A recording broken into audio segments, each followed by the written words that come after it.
조선 선조 15년 도성 한양의 밤은 신분이라는 냉혹한 쇠사슬에 묶인 이들의 소리 없는 비명으로 깊어가고 있었습니다. 좌의정의 서출로 태어난 이하는 어릴 적부터 사서삼경을 통달하고 성균관 유생들조차 탄복할 문장력을 지녔으나 어머니가 노비 출신이라는 이유만으로 과거 응시 자격조차 얻지 못했습니다. 번듯한 갓을 쓰고 궁궐을 출입하는 서모의 적자 아우에게 주필 노릇이나 해주며 업신여김을 당하던 이한의 가슴 속에는 세상을 향한 지독한 적개심과 야망이 푸른 칼날처럼 서서히 갈려나가고 있었습니다. 서월이라는 주홍글씨는 그가 태어난 순간부터 평생 짊어져야 할 거대한 낙인이었습니다. 한편 도성 변두리 음습한 대필가의 골방에서는 남장을 한 채 손가락 마디가 짓무르도록 붓을 쥐고 있는 여인이 있었습니다. 영모의 누명을 쓰고 가문이 풍비박산난 전 관찰사 서정의 여식 서연이었습니다. 아버지는 저잣거리에서 효수당하고 가문의 여식들은 모조리 노비로 전락해 기방으로 팔려갈 위기에 처하자 서연은 머리를 잘라 올리고 사대부들의 시문과 대필을 써주며 하루하루 목숨을 건 은신을 이어가고 있었습니다. 기방으로 끌려가지 않기 위해 그리고 아버지의 억울한 누명을 벗기기 위해 그녀는 매일 밤 죽음의 공포와 싸우며 붓을 쥐었습니다. 그리고 피비린내 나는 운명의 톱니다. 바퀴는 한양 변두리의 어두운 주막 뒤뜰에서 마침내 셋을 하나로 묶어버렸습니다. 이놈의 신원장을 사오긴 했으나 난 무경을 읽을 줄도 붓글씨를 쓸 줄도 모른다. 나를 묵과에 합격시켜 관직에 앉혀다오. 그리하면 내 목숨을 내놓아서라도 너희를 지켜주겠다. 거친 가죽 옷을 걸치고 주막 뒤뜰에 서 있는 사내 돌산이었습니다. 그는 주인 집의 멸시와 매질을 견디지 못하고 도망친 노비 출신이었습니다. 역병으로 죽은 몰락한 양반가의 서자 강무진의 신분장을 거금을 주고 사들였지만 무예만 뛰어날 뿐 문자를 모르는 그에게 묵과 시험의 필기시험은 넘어설 수 없는 벽이었습니다. 노비 신분이 탄로 나는 순간 그 자리에서 목이 달아나는 운명. 그럼에도 그는 진짜 사대부처럼 관복을 입고 세상의 머리 꼭대기에 서겠다는 무서운 집념을 품고 있었습니다. 글재주는 천하으뜸이나 신분의 벽에 막힌 서월 이한, 가문을 잃고 기생으로 팔려가지 않으려 남장을 한 몰락 양반과 여식 서연, 그리고 들키면 즉시 효수당하는 신분 세탁 노비 돌산, 당신의 무예와 신분, 이한나리의 천재적인 문장, 그리고 나의 대필 실력, 남장을 한 서연이 떨리는 목소리로 이한과 돌산을 번갈아 바라보며 나지막이 읊조렸습니다. 우리 셋이 서로의 가짜가 되어준다면 이 지옥 같은 세상의 머리 꼭대기에 오를 수 있습니다. 이한의 눈빛이 밤하늘의 차가운 별빛처럼 번뜩였습니다. 그것은 조정과 임금, 그리고 신분제라는 거대한 사슬을 향해 던지는 가장 위험하고도 치명적인 모반의 시작이었습니다. 도성 한양에 도와서 뒤뜰, 안개가 낮게 깔린 새벽녘이었습니다. 묵과 초시가 열리는 훈련원 마당은 전국에서 모여든 내노라 하는 무관 지망생들과 사대부, 서자들의 열기로 뜨겁게 달아오르고 있었습니다. 하지만 실기인 궁술과 기마술보다 더 큰 걸림돌은 바로 무경을 외우고 시문을 작성해야 하는 필기시험, 즉 무경강서였습니다. 양반 서자의 신분장을 품은 신분세탁 노비 돌산, 아니 이제는 강무진이라 불리는 사내는 훈련원 구석에서 굵은 땀방울을 흘리고 있었습니다. 그의 손에는 칼자루 대신 낯선 붓과 시문집이 쥐어져 있었습니다. 손가락 마디마디마다 박힌 딱딱한 굳은 살은 검술의 흔적이기도 했지만 주인집 들판에서 쟁기를 잡던 도망노비에 지워지지 않는 흉터이기도 했습니다. 시관들의 매서운 눈초리가 참가자들의 신원장을 하나하나 대조하며 다가올수록 돌산의 심장은 미친 듯이 요동쳤습니다. 들키면 끝이다. 내 신분이 노비라는 게 밝혀지는 순간 저 훈련원 마당 앞 들보에 목이 걸릴 것이다. 그 순간 멀찍이 시관의 수발을 드는 하급 서리의 복장을 한 남장 여자 서연이 다가왔습니다. 서연은 붓과 먹을 정돈하는 척하며 돌산의 시험지에 미세한 붉은 먹점으로 암호를 새겨 넣었습니다. 그것은 이한이 사전에 완벽히 예측한 무경의 시제와 모범 답안을 가리키는 비밀 신호였습니다. 서월이라는 이유로 시험장 문턱조차 넘지 못하고 훈련원 담장 밖 찻집에 앉아있던 이한은 찻잔을 거머쥔 손에 힘을 주었습니다. 자신이 평생을 바쳐 갈고 닦은 학문과 문장이 자기 대신 묵과 시험장에 들어간 가짜 양반 돌산의 손을 통해 시관들의 상 위에 올려지고 있는 것이었습니다. 참담함과 동시에 알 수 없는 섬뜩한 유혈이 이한의 척추를 타고 올라왔습니다. 거기 강무진이라 하는 자. 갑자기 훈련원 감독관의 서슬퍼런 고함이 마당을 갈랐습니다. 신원장을 검수한 시관 중 하나가 돌산의 앞으로 성큼성큼 다가왔습니다. 그 시관은 다름 아닌 돌산이 도망쳤던 전 주인 집안과 긴밀히 교류하던 조정의 권력자 병조자랑의 수하였습니다. 시관의 눈빛이 돌산의 거친 얼굴과 억센 체구를 훑어내리며 깊은 의구심으로 일렁였습니다. 내 놈의 억조와 체격, 그리고 손에 박힌 흉터가 어딘가 양반가의 서자라 하기엔 지나치게 천하구나. 내 진짜 출신이 어디냐? 순식간에 훈련원 마당의 정적이 얼음장처럼 차갑게 내려앉았습니다. 서연의 손에 들린 먹붓이 경악으로 떨렸고 담장 밖에서 숨을 죽이던 이한의 눈빛이 날카롭게 가라앉았습니다. 첫 번째 관문에서부터 그들의 목을 죄어오는 진짜 피냄새가 풍기기 시작했습니다. 시관의 날선 질문이 훈련원 마당에 울려 퍼지자 돌산의 목덜미로 얼음장 같은 식은땀이 흘러내렸습니다. 시관의 두 눈은 돌산의 손등에 남은 영락없는 노비의 매질 자국을 뚫어지게 쏘아보고 있었습니다. 당장이라도 포도청 군사들이 들이닥쳐 족쇄를 채울 것만 같은 일촉즉발의 순간이었습니다.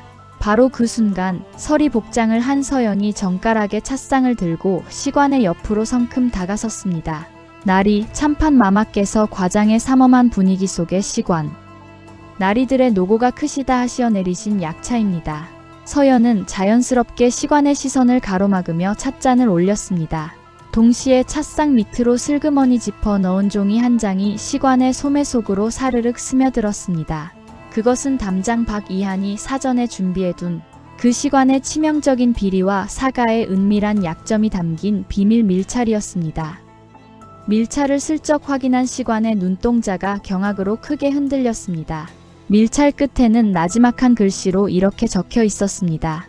강무진의 문장과 인적을 문제 삼는 순간 대감께서 지난달 도성 사가에서 받아 챙긴 뇌물장부가 사헌부 대간들의 상 위에 오를 것입니다. 시관의 이마에 미세한 경련이 일어났습니다. 담장 밖 찻집에서 유유히 찻잔을 기울이고 있을 서월 이한의 차갑고도 치밀한 수수께끼에 걸려든 것이었습니다. 시관은 떨리는 숨을 내쉬며 헛기침을 크게 쿨럭였습니다. 가문이 몰락하여 야지에서 고생을 많이 한 모항이로군. 무인의 기골이 장대하니 묵과에 적합하다. 패스하라. 가까스로 위기를 넘긴 돌산은 이한이 암호로 새겨둔 답변을 기억해내며 무경 답안지에 먹을 적셔 내려갔습니다. 서월의 천재적인 문장과 노비의 압도적인 무예가 결합한 강무진이라는 가짜 양반은 그날 묵과 초시와 제시를 통틀어 전체 수석인 장원으로 당당히 이름을 올렸습니다. 그러나 승전가를 부르기도 전에 더 거대한 그림자가 그들을 기다리고 있었습니다. 묵과 장원 급제자들을 치하하는 궁궐 뒤뜰의 연회장. 무관의 관복을 정식으로 입은 돌산의 앞에 골룡포를 입은 세자와 그의 곁을 지키는 정체불명의 인물이 나타났습니다. 다름 아닌 서연의 가문을 풍비박산내고 그녀를 기방으로 넘기려 했던 원수 병조판서 윤영원이었습니다. 윤영원은 장원 급제한 돌산의 얼굴을 유심히 바라보다가 소매 속에서 묵직한 비단 주머니 하나를 꺼내어 돌산의 앞에 던졌습니다. 강무진이라 하였느냐. 내 문장이 너무도 출중하여 내 일찍이 이런 무관을 본 적이 없다. 마침 내게 도성 내의 쥐새끼들을 은밀히 처단할 비밀 호위무사가 필요한 참이었는데 네가 그 일을 맡아다오. 윤영원이 말한 처단할 쥐새끼의 명단 제일 위에는 다름 아닌 남장을 하고 은신 중인 서연의 진짜 이름과 조정의 반기를 들려는 서얼들의 비밀 모임이 적혀 있었습니다. 자신들을 도울 관직을 얻었다고 기뻐한 순간 돌산은 자신을 구원해준 동료들의 목을 직접 베어야 하는 기괴하고도 잔혹한 운명의 외나무 다리에 선 것이었습니다. 병조판서 윤영원이 던진 묵직한 비단 주머니 속에는 은전 수십 냥과 함께 정적들을 은밀히 제거하기 위해 조직된 왕실 직속 비밀 사찰 조직 착형청의 붉은 천링무관의 관복이 들어있었습니다. 신분 세탁 노비 돌사는 이제 낮에는 조정을 위협하는 쥐새끼들을 잡는 착형청의 포교 강무진으로, 밤에는 언제 목이 날아갈지 모르는 도망노비로 살아가게 되었습니다. 윤영원이 하사한 살생부의 맨 꼭대기에는 역모로 몰려 죽은 전 관찰사 서정에 숨겨진 혈육, 즉 서연을 당장 생포의 기방으로 끌고 가라는 명령이 차갑게 적혀 있었습니다. 나를 베어 윤영원에게 바치겠습니까? 아니면 나를 이용해 그자의 목을 따겠습니까? 도성 변두리 음습한 대필가의 골방, 붉은 무관복을 입은 돌산의 단도 앞에 남장 모자를 벗어 던진 서연이 서 있었습니다. 은은한 촛불 아래 드러난 그녀의 목선은 섬뜩할 정도로 희고 위태로웠습니다. 돌산은 핏줄이 도드라진 손으로 칼자루를 꽉 쥐었습니다. 주인의 매질을 피하던 노비의 손이 이제는 자신을 구원해준 여인의 목숨을 쥐고 흔들고 있었습니다. 나는 양반들의 정쟁 따위는 모른다. 하지만 돌산이 억센 목소리로 단도를 거두어 소매 속에 넣었습니다. 내게 그를 가르쳐주고 사람 대접을 해준 것은 당신과 이한 나리뿐이다. 내 목이 달아날지언정 당신을 그게 같은 자들의 손에 넘기진 않는다. 그 시각 이한은 도성 제1의 기방인 월영각의 제일 깊은 밀실에 앉아 있었습니다. 서얼이라는 이유로 세상의 온갖 멸시를 받아온 이한은 돌산이 착형청 포교가 되었다는 소식을 듣고 오히려 차가운 미소를 지었습니다. 그것은 그가 윤영원이라는 거대한 권력의 흉수에 정확히 꽂아 넣은 사냥개였습니다. 이한은 기방의 몽환적인 향연 속에서 윤영원에게 불만을 품은 소장파 대신들과 서울 출신의 유생들을 은밀히 불러 모아 세력을 형성하고 있었습니다. 조선의 법도가 서울의 길을 막는다면 그 법도를 만든 자들의 목을 베어 길을 뚫을 뿐이다. 이한의 눈빛 속에서 서서히 광기가 피어오르기 시작했습니다. 그는 단순히 서연을 구하고 돌산의 신분을 숨기는 것에 만족하지 않았습니다. 조선 전체의 신분 질서를 뿌리째 흔들 거대한 반란의 판을 짜고 있었던 것입니다. 그러나 위험한 줄타기는 그리 오래가지 못했습니다. 윤영원의 신복이자 도성 내 악명 높은 밀고자들이 월영각의 밀실을 급습한 것이었습니다. 서연이 이한에게 전달하려던 병조의 비밀 군사 배도가 기생의 치맛자락 밑에서 발견되었고, 현장을 급습한 포교들의 맨 앞에 서 있는 것은 다름 아닌 붉은 천릭을 입은 돌산이었습니다. 윤영원의 밀고자가 돌산의 등 뒤에서 사악한 웃음을 지으며 나지막이 속삭였습니다. 강포교, 무얼 머뭇거리는가? 저 요망한 역적의 딸년과 서얼놈을 당장 포박하여 추국장으로 끌고 가라. 서연의 떨리는 두 눈과 이한의 차가운 눈빛, 그리고 밀고자의 날선 칼날이 돌산의 목덜미를 동시에 겨누었습니다. 돌산은 사방이 꽉 막힌 외나무 다리 위에서 다시 한번 자신의 칼끝을 누구에게 누너야 할지 선택해야 하는 지옥의 순간에 직면했습니다. 월영각 밀실 안의 정적이 사납게 휘몰아쳤습니다. 윤영원의 밀고자가 차가운 칼날을 서연의 목덜미에 바짝 대며 돌산을 독촉했습니다. 돌산의 붉은 천릭 옷자락이 가늘게 떨렸고 서연은 입술을 깨물며 눈을 감았습니다. 이한 역시 찻잔을 쥔 채 움직이지 않았으나 소매 속 손가락 끝은 이미 벽면에 숨겨둔 은밀한 기물을 향해 있었습니다. 강포교, 멍하니 무엇을 하느냐? 이놈들을 당장 포박하지 않고.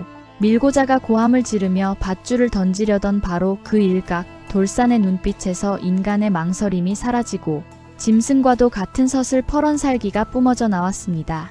돌산의 단도가 허공을 가르며 밀고자의 목덜미에 정확히 꽂혔습니다.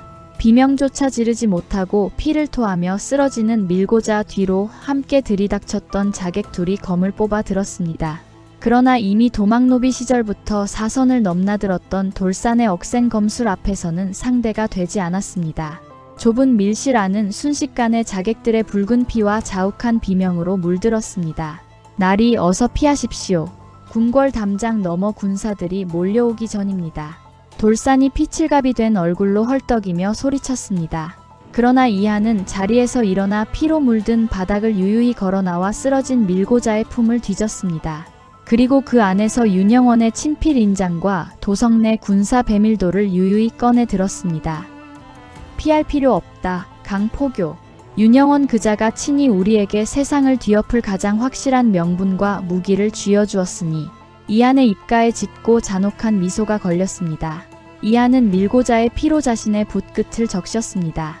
그리고 그 붓으로 윤영원의 인장이 찍힌 밀찰 위에 병조판서 윤영원이 세자를 해하고 스스로 왕위에 오르려 한다는 거짓 영모의 글을 일필위지로 적어 내려갔습니다. 서얼의 천재적인 문장력이 세상을 속일 치명적인 독약으로 변하는 순간이었습니다. 서연양, 당신의 아버지를 죽이고 가문을 풍비박산 낸 자의 목을 오늘 밤 베어주겠소. 그리고 강포교, 자네를 평생 짓눌러온 그 노비의 신분장을 오늘 밤 한양 전체를 불태워 잿더미로 만들어주지. 이 안의 광기 어린 눈빛에 서연과 돌산은 온몸이 얼어붙는 듯한 전율을 느꼈습니다. 그들은 더 이상 단순한 도망자나 가짜 사대부가 아니었습니다. 세 사람의 욕망과 분노는 이미 한양도성 전체를 집어삼킬 거대한 모반의 불꽃이 되어 피어나고 있었습니다. 이제 다음 연회는 윤영원의 사가가 될 것이다. 붉은 천릭을 입은 포교 강무진의 이름으로 그자의 목을 베어라. 이 안에 서늘한 어명이 떨어지고 세 사람은 핏빛으로 물든 월영각의 밤안개 속으로 자취를 감추었습니다. 조선의 가장 낮은 곳에서 일어난 가짜들의 칼날이 마침내 조정의 가장 높은 권력자의 목덜미를 향해 똑바로 겨눠지기 시작했습니다. 칠흑 같은 어둠이 깔린 병조판서 윤영원의 사가.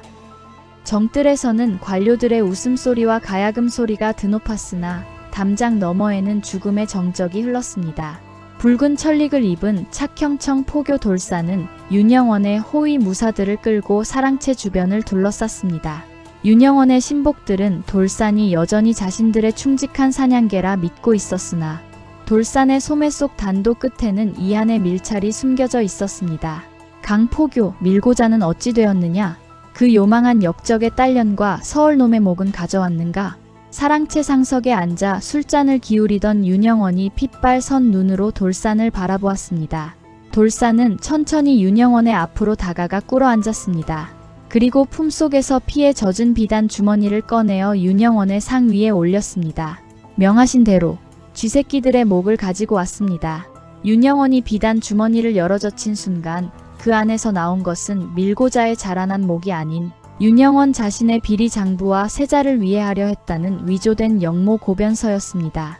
윤영원의 얼굴이 흑빛으로 변하기도 전에 돌산의 억센 손이 윤영원의 멱살을 거칠게 낚아채 바닥으로 내팽개쳤습니다. 내 놈, 미쳤느냐? 내 놈이 정녕 죽고 싶어 환장했구나. 내 신부는 천한 노비여. 내 놈들이 평생 짓밟고 매질하던 들판의 짐승이었다. 돌산의 번뜩이는 눈빛에서 평생을 응축해온 노비의 한이 폭발했습니다. 하지만 오늘 밤 이 천한 놈의 칼에 죽는 것은 바로 사대부인 내 놈이다.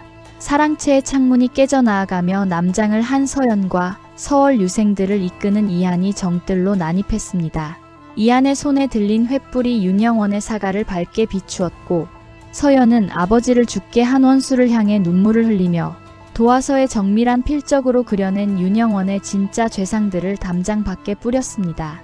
도성 한복판에서 벌어진 피의 연회, 돌산의 칼날이 윤영원의 가슴을 관통하는 순간 담장 밖에서는 한양도성 포도청의 군사들이 들이닥치는 소리가 들려왔습니다. 그러나 이한의 계획은 윤영원의 처단에서 끝나는 것이 아니었습니다. 이한은 피투성이가 된 윤영원의 상 위에서 병조판서에 만지작거리던 궁궐 출입 태페를 집어들었습니다. 윤영원은 죽었다. 이제 우리는 대궐로 들어간다. 이한이 핏빛 횃불을 높이 들며 서연과 돌산을 바라보았습니다. 가짜 사대부, 가짜 유생, 가짜 포교. 우리 가짜들이 진짜 궁궐의 주인을 바꿀 차례다. 한양을 뒤흔든 반란의 횃불이 마침내 경복궁의 높다란 문턱을 향해 타오르기 시작했습니다. 장대비가 쏟아지는 밤, 경복궁의 웅장한 광화문 앞에는 차가운 긴장감이 감돌고 있었습니다. 피비린내 나는 윤영원의 사가를 뒤로하고 궁궐로 향한 세 사람의 앞을 삼엄한 금군들의 창칼이 가로막았습니다. 걔 누구냐? 병조판서 대감의 사가가 불탔다는 소식을 들었다. 함부로 궁궐에 접근하면 즉시 베겠다. 금군 대장의 고함에 붉은 천릭을 입은 돌산이 성큼 앞으로 나섰습니다. 손에는 방금 전 윤영원의 사가에서 챙겨온 병조판서의 궁궐 출입 태페가 쥐어져 있었습니다. 착형청 포교 강무진이다.